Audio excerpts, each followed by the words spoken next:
Jésus est-il dans l'Ancien Testament?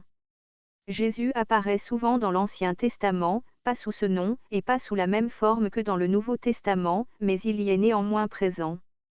Le thème de toute la Bible est le Christ. Jésus lui-même a confirmé le fait qu'il est présent dans l'Ancien Testament. Dans Jean 5.46 en effet, si vous l'aviez réellement cru, vous m'auriez aussi cru, car il a parlé de moi dans ses livres. Il a expliqué à certains chefs religieux qu'il avait contesté que l'Ancien Testament parlait de lui, car si vous croyez Moïse, vous me croiriez aussi, parce qu'il a écrit à mon sujet. Selon Jésus, l'œuvre de Dieu avec l'homme depuis le début des temps pointait toute vers lui. Un autre moment où Jésus a montré qu'il se trouvait dans l'Ancien Testament est le jour de sa résurrection. Jésus marchait avec 2 de ses disciples, et commençant par Moïse et par tous les prophètes, il leur expliqua dans toutes les Écritures ce qui le concernait. Luc 24.27 Alors, commençant par les livres de Moïse et parcourant tous ceux des prophètes, Jésus leur expliqua ce qui se rapportait à lui dans toutes les Écritures. Plus tôt, avant sa crucifixion, Jésus avait montré du doigt Ésaïe 53.12 Voilà pourquoi. Je lui donnerai une part. Avec ces gens nombreux, il partagera le butin. Avec la multitude, car il s'est dépouillé lui-même. Jusqu'à la mort et s'est laissé compter. Parmi les malfaiteurs, car il a pris sur lui les fautes d'un grand nombre, il a intercédé en faveur des coupables. Et dit, il faut que cette parole qui est écrite s'accomplisse en moi, il a été mis au nombre des malfaiteurs. Et ce qui me concerne est sur le point d'arriver. Luc 22.37 Car il est écrit, il a été mis au nombre des criminels, et cette parole doit s'accomplir pour moi. Car tout ce qui a été écrit de moi va s'accomplir. Selon certains contes, plus de 300 prophéties de l'Ancien Testament désignent Jésus-Christ et ont été accomplies par lui au cours de sa vie sur terre. Il s'agit notamment de prophéties concernant sa naissance unique. Ésaïe 7.14 C'est et pourquoi le Seigneur vous donnera lui-même un signe, voici, la jeune fille sera enceinte et elle enfantera un fils, elle lui donnera pour nom, Emmanuel, Dieu avec nous. Au ministère terrestre Ésaïe 61.1 L'Esprit de l'Éternel du Seigneur est sur moi car l'Éternel m'a oint pour annoncer aux humiliés une bonne nouvelle. Oui, il m'a envoyé afin de panser ceux qui ont le cœur brisé, d'annoncer aux captifs leur délivrance et à ceux qui sont prisonniers leur mise en liberté et même la façon dont ils mourraient. Psaume 22. Jésus a choqué l'établissement religieux lorsqu'il s'est levé dans la synagogue de Nazareth et a lu un passage d'Ésaïe 61, en concluant par ce commentaire, « Aujourd'hui cette parole de l'Écriture, que vous venez d'entendre, est accomplie. » Luc 4.18 L'Esprit du Seigneur est sur moi car il m'a oint pour annoncer une bonne nouvelle aux pauvres. Il m'a envoyé pour annoncer aux captifs la délivrance, aux aveugles le recouvrement de la vue, pour apporter la liberté aux opprimés. Une autre façon dont Jésus est présent dans l'Ancien Testament est sous la forme de Christophanie, des apparitions préincarnées du Fils de Dieu. L'Ancien Testament utilise le terme d'ange du Seigneur de manière interchangeable avec le Seigneur en référence à ses visites. On trouve une Christophanie dans la Genèse 18.1 L'Éternel apparut à Abraham près des chênes de Mamré. Abraham était assis à l'entrée de sa tente. C'était l'heure de la forte chaleur. Lorsque le Seigneur est apparu à Abram sous forme humaine. De telles rencontres tangibles avec la divinité sont disséminées dans l'Ancien Testament, Genèse 16 juillet 2014, 22 novembre 2018, Juges 5.23, 2 Rois 19.35, Daniel 3.25.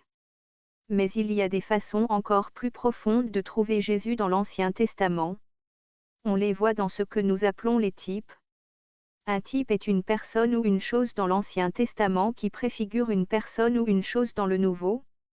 Par exemple, Moïse peut être considéré comme un type du Christ. Comme Jésus, la naissance de Moïse a été importante, il a affronté les puissances maléfiques de l'époque, et il a conduit son peuple à la liberté par une délivrance miraculeuse. La vie de Joseph est un autre exemple qui peut être considéré comme typique de la vie du Christ.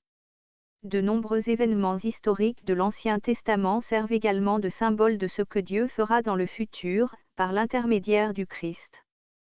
Par exemple, Dieu a appelé Abraham à offrir son fils Isaac en sacrifice.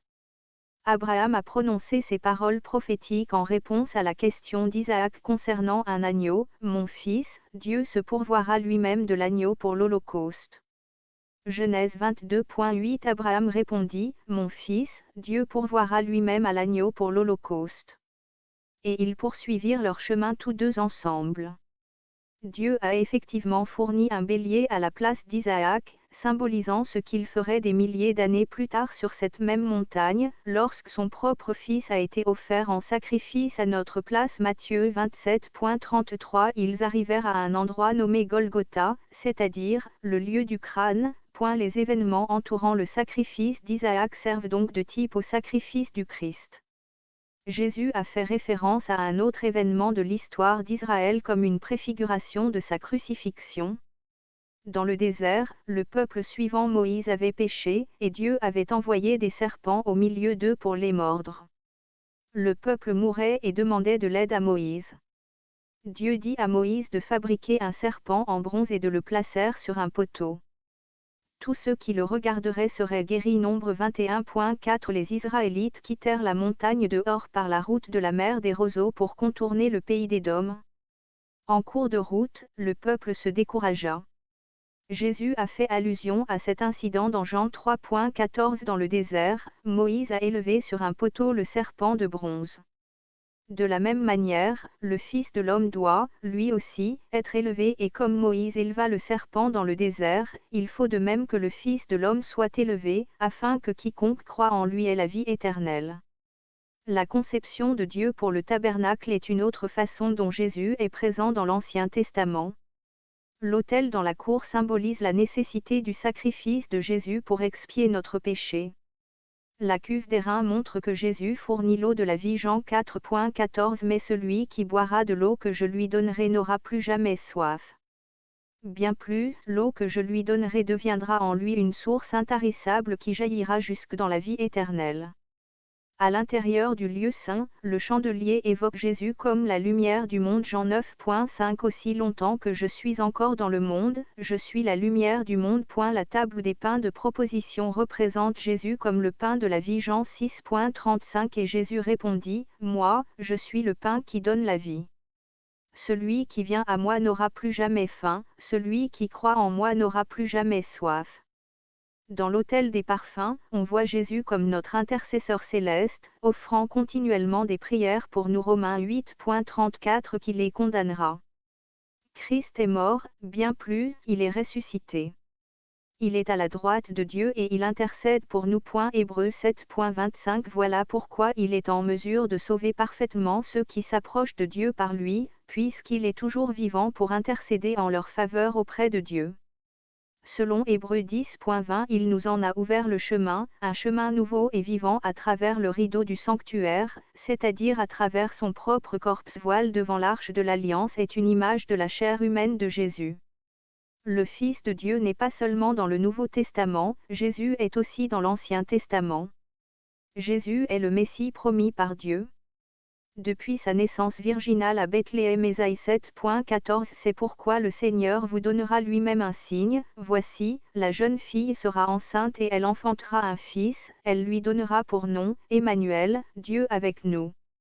Luc 1.35 L'ange lui répondit, l'Esprit Saint descendra sur toi, et la puissance du Dieu Très-Haut te couvrira de son ombre.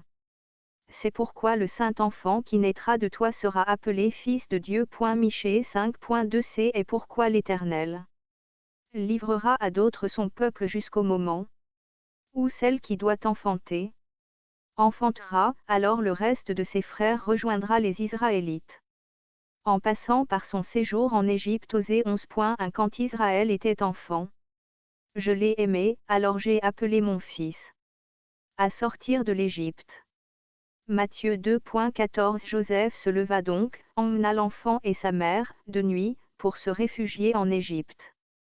Jusqu'à son ministère de guérison et d'espoir. Genèse 3.15 Je susciterai de l'hostilité entre toi et la femme, entre ta descendance et sa descendance.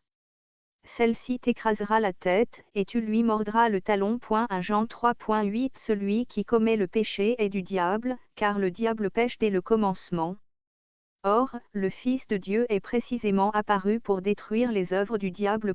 Et jusqu'à sa résurrection. Psaume 16.9 Voilà pourquoi mon cœur est dans la joie, mon âme exulte d'allégresse. Ainsi mon corps repose dans la confiance. Acte 2.31 Ainsi il a entrevu par avance la résurrection du Messie, et c'est d'elle qu'il parle en disant que Dieu ne l'abandonnera pas dans le séjour des morts et qu'il ne laissera pas son corps se décomposer. Jésus-Christ est le thème de l'Ancien et du Nouveau Testament. On pourrait dire que Jésus est la raison d'être de la Bible. Il est la parole vivante. La Bible entière est un phare qui nous indique l'offre de réconciliation de Dieu, l'espoir du pardon et de la vie éternelle en Jésus-Christ notre Seigneur.